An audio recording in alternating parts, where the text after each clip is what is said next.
Hey well guys, it's Fish here, and today the Seleucid Empire was released as 3LC along with patch 5, which basically sorts out a lot of performance issues, and I'll leave the patch notes in the description down below. But yeah, basically if you just log on to Steam and go to your, load up Rome 2, the Seleucids should be there. I'll talk a little bit more about them. I'll just let you go ahead and get the intro out of this dude You are the talking. Seleucid Empire, but your grip on your eastern satrapies is weakening. Bactria is already independent, Damn and Bactria. Pathala and others may also attempt to break away. Meanwhile, to the south, the Ptolemies of Egypt are scheming against you. Their desire to control your Syrian lands may yet bring about war. Although stability to the north and west may be assured by the Sardes, who remain loyal, the warlike Galatians and the Hellenistic states of Asia Minor threaten your borders. The future of Alexander's legacy is in your hands. The Seleucid Empire must not fall. It must not fall. So yeah, basically what I'm going to do today is just do a quick overview of the Seleucids, just sort of show you guys the basic bits, just to give you guys any advice if you want to play the Seleucids or not. So yeah, basically from first things first, just from that, you can sort of definitely tell that if I go on diplomacy, look how many client states they have.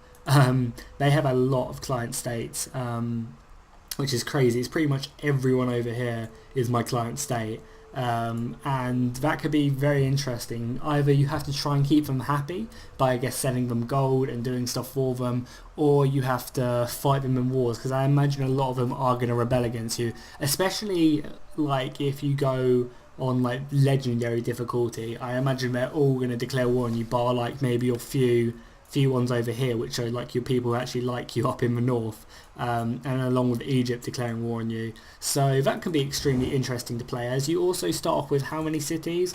You start off with one there. You start off with an entire province. Oh, that's interesting. You actually get an entire province of cities straight away, which is kind of cool. Means you can do edicts straight away, and they actually have some new edicts apparently. I've never seen Noble. Yeah, I've never seen that one before, which is just decreases the cost of pretty much everything. And I've never seen this one, which just gives you cheaper mercenaries over time, which is really good. Oh yeah, I'll also talk about their special abilities, because obviously every faction has a special ability. Their first one is that they get plus 10% commercial income from all agricultural buildings, I'm pretty sure, and the second one is multicultural. That pretty much means they get minus 25% public order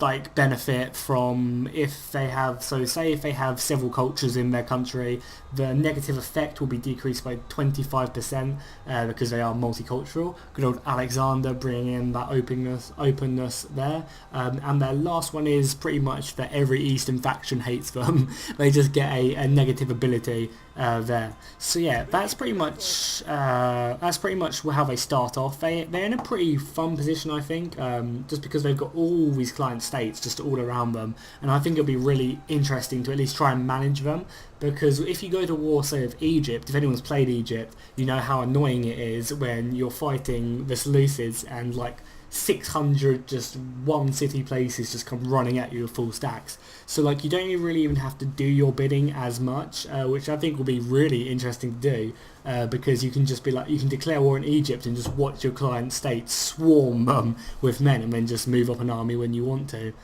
which I think will be quite funny. And they start off with a really big army as well. As you can see, they start off with like really good troops.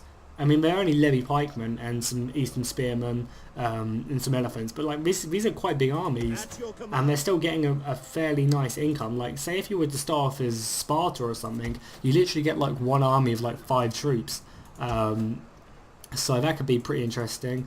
I doubt you're going to go ahead and take these provinces anytime soon. Actually, no, you might, because I'm pretty sure that you are not allied with these dudes at all. Are you not? Oh no, they are. They are one of your client states. Who isn't your client state? Pretty much. So yeah, it's going to be really, really interesting. Is tech any different? It's probably just the normal Eastern tech, which is cool. Oh, let's go ahead and go to the recruiting menu. No, I don't want to recruit another general. So yeah, you can pretty much recruit a load of troops already, which is crazy. Also, what else do I want to look at?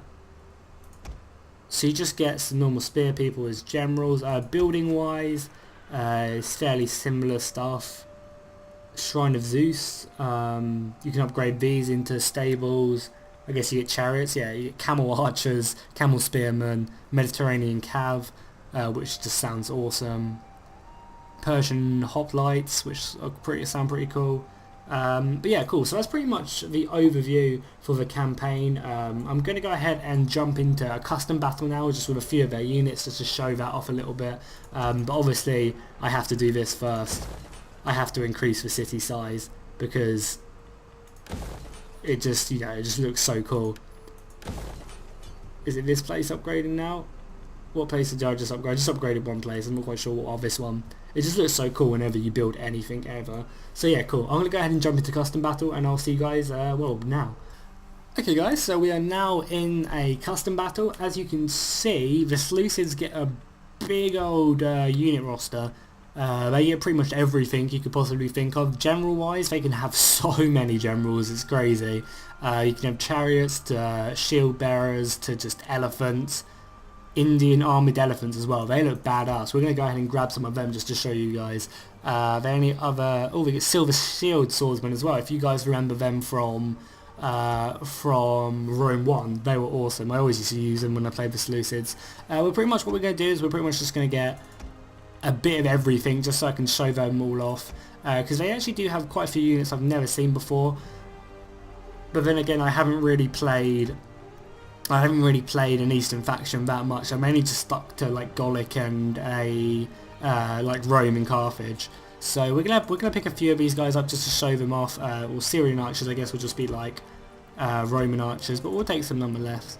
Some cataphracts as well, which should be so cool. Cataphracts are awesome. Some fucking Azatar knights. They look awesome. All their cav just looks so cool, and some camels. We have to get some camels, some chariots. We already have some armoured elephants and then just some, say, normal siege equipment. So let's go ahead and jump into the battle. I just wanted to kind of show off all their units, just to give you guys a nice overview of how cool they look. But they do look like an awesome faction. I'm definitely going to at least play them in my spare time. Maybe I'll live stream a campaign or something. Yeah, if you guys would want to see a live stream of a Seleucid campaign, I'd probably be more than happy to do that over the weekends. Maybe I can do like a couple hours every weekend or something live stream wise. And I think it could be a lot of fun, because I think the Seleucids start off in probably one of the strongest positions, just because they have so many client states. It's crazy. And we don't really have that many big factions to challenge them straight away. Like Rome has the Carthaginians challenging them straight away. The Macedonians have like Epirus and Sparta, and Egypt sort of, because Egypt always seemed to ally with Sparta. Like all the Greek factions have Macedon to deal with. Like quite a few people have a massive faction to actually have to try and kill, whereas these dudes do not. I'm actually going to turn my graphics up because if you want to see a let's play as well, I am actually doing a Rome 2 Total War let's play if you haven't seen my channel before, so make sure you go over and check that out. But yeah, I pretty much just fought like a 9,000 person battle, so I had to stick my graphics down to medium from very high, so that's why it doesn't look as good as it should. But we'll just quickly stick them back up and it should be absolutely fine, because there's only like 6,000 people in this like 3,000 people in this battle, so it should look a lot better. As you can see, it does indeed. These war elephants look so fucking cool. So we're just going to start with battle straight away, just as I look, because the Egyptians won't really get to me in time.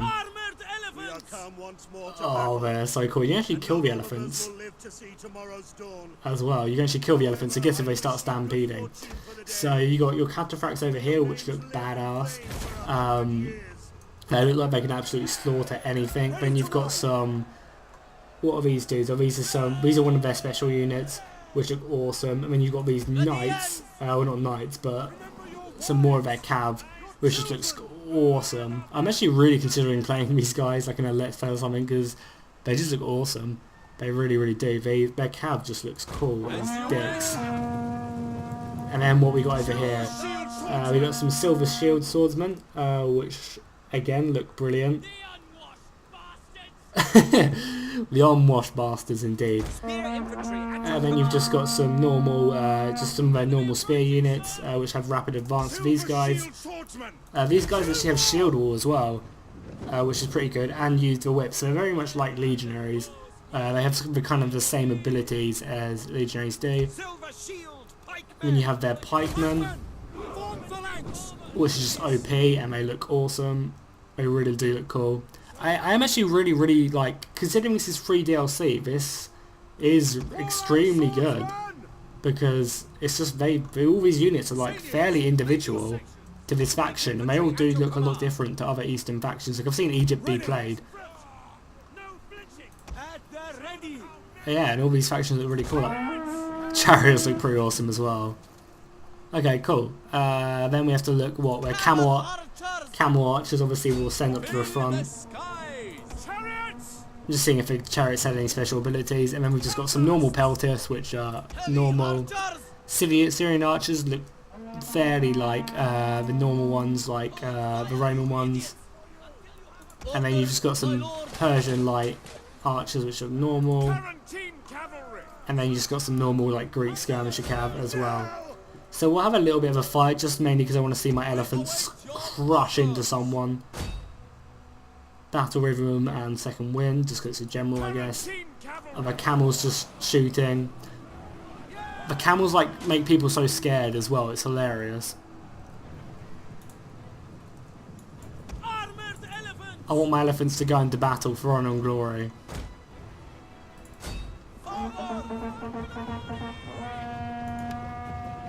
For honour and glory. I feel sorry if I was these soldiers. Our general is under attack. I think he'll do fine. I really do think he'll do fine. The elephants look so fucking cool. I mean, you can see my obviously just clashed into all of my men. But that should be fine. No, why do I want to select these dudes? Obviously I would want to select these dudes. The pikes as well, yeah. Pikes are just so OP, like mechanically they're just so good. Because obviously in real life they were. How are you supposed to get to someone who has a like 15-foot Sarissa or 22-foot Sarissa? Obviously I'm just going to use this all this cav just to come around and slam into the side and pretty much rout all of this. But yeah, like how are you supposed to attack a 22-foot Sarissa head on? It's pretty much impossible. That's why I can't remember in what battle. Yeah, I can't remember in what battle, but basically in one of the battles, a centurion split off like half of his cohort, which isn't a lot. It was like 40 men, and just like dead, and like outflanked a Greek spear line and pretty much made them all rout. Because how are you supposed to turn around when you've got a 22-foot Sarissa? Like you can't. And if you drop it, then you break formation and the front of your line goes. So it's just crazy. But yeah, we won this. So yeah, that's pretty much my overview of the Seleucids. They seem like an awesome faction, and I can't wait to play them more. And if you guys enjoyed them, tell me in the comments down below. And if you didn't like them, then tell me why. Yeah, so make sure you go over and check my Rome 2 Let's Play I've got going. There's like 13 parts up already, so if you haven't seen any of them, you've got a lot of homework to do. I'm only joking. Yeah, and I'll see you guys next time, so for sure. Okay guys, so I actually forgot to show you guys what the chariots do, because I'm pretty sure that most chariots don't actually look like this, or at least they're fairly a special unit, because I haven't seen the Egyptians use them. I know they have chariots, but I'm not quite sure if they are exactly the same as this. So I'm quickly just going to go ahead and show you guys what the chariots look like. Well, they look like in battle, because they do look awesome. After I stopped recording, I kind of just thought like, oh yeah, crap, I probably should have showed them how awesome this looks. Our general is under attack. Yeah, so they pretty much just slam into people, and this side just like slice people up and just wreck them, and then they just go back round. So yeah, they do look pretty cool. And then I guess they turn back round and come back, because you can see they did leave quite a few dead people in their wake. They just send people flying. It's just crazy. Okay, cool. So yeah, that was pretty much all I wanted to show you just right at the end, how cool they look. They kind of get screwed by the looks of it when they are static, because when they're static they're not really killing anyone and they're pretty much getting slaughtered. by the looks of it at least.